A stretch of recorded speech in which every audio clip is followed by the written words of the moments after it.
Shoutout po kay Borex. Borex, Shoutout nga po pala kay Angkay. Wala naman. Ngayong araw na ito ay magdi-deliver nga pala tayo ng binhing bangus na ang sukat ay 3-4 mahina at kukuhanin nga pala natin ito dito sa Paumbong, Bulacan. Dito sa bangkang malaking ito nakalagay ang mga binhing bangus.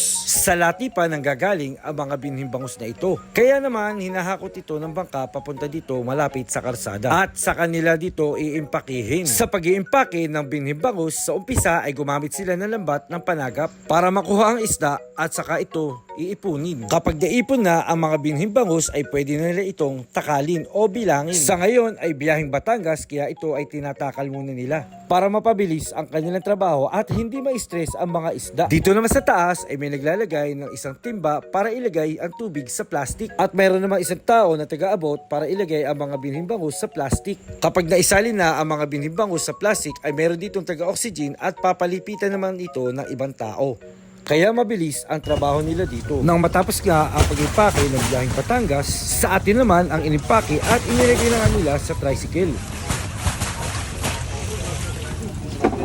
Binhing bangus, ito nga ho pala yung nilalabas na binhing bangus dito sa may San Roque, Paumbong, Bulacan.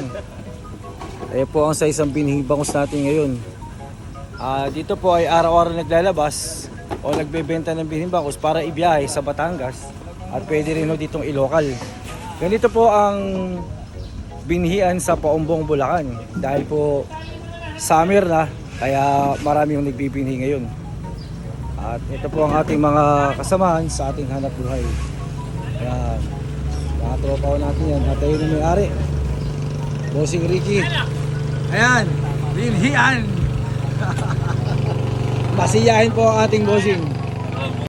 Nang matapos ng maikarga ang ating binhing bangus sa tricycle at ito nga ay ating i-deliver sa San Nicolas, bayan ng Bulacan, Bulacan. At pagdating nga ho natin dito ay agad nating ikinarga sa bangka ang mga binhing bangus. Shoutout nga ho pala sa ating buyer na si Boss Cleto Marcelo. Thank you po, bossing. Hello mga kasimilya, nandito tayo ngayon sa may San Nicolas, Bulacan, Bulacan at nag-deliver tayo ng binhing bangus. At meron nga tayong mga tropa dito na humingi ng sticker. Ito. Thank you po. Salamat po. Thank you po. Baka meron kang shoutout. Shoutout po kay Borex. Borex, Shoutout nga po pala kay Angkay. Wala naman. ayan. O so ngayon may sila ng pamirindahin natin ng mga tropa. Ano ba gusto nyo? Halo-halo. Halo-halo po. O tara, halo tayo. Bibili kayong halo-halo. Halo-halo nga po. May halo-halo po. Halo-halo. Ano nga po? 4. Ayan. Halo-halo para sa mga tropa natin. Ayan, nakilala tayo kanina. Dito sa may... eto, tapos ang halo-halo ng ating mga tropa. Eto. Ano pangalan mo? Ako si King Francis. King Francis. At ikaw naman si... Gerald po. Gerald. Ayan, mga masisiyay mga bata ka rin. Ikaw. Si Christian po. Christian. Ayan, okay. At ito, bigay mo naman kay Lola. Lola, ano pangalan nun? Ilo po. Lola Ilo, ayan. Si Kuya Michael. Ayan, maraming salamat sa inyo ha. Okay, sige, ingat kayo ha, ingat ha. Ingat po. Okay, God bless ha, ingat.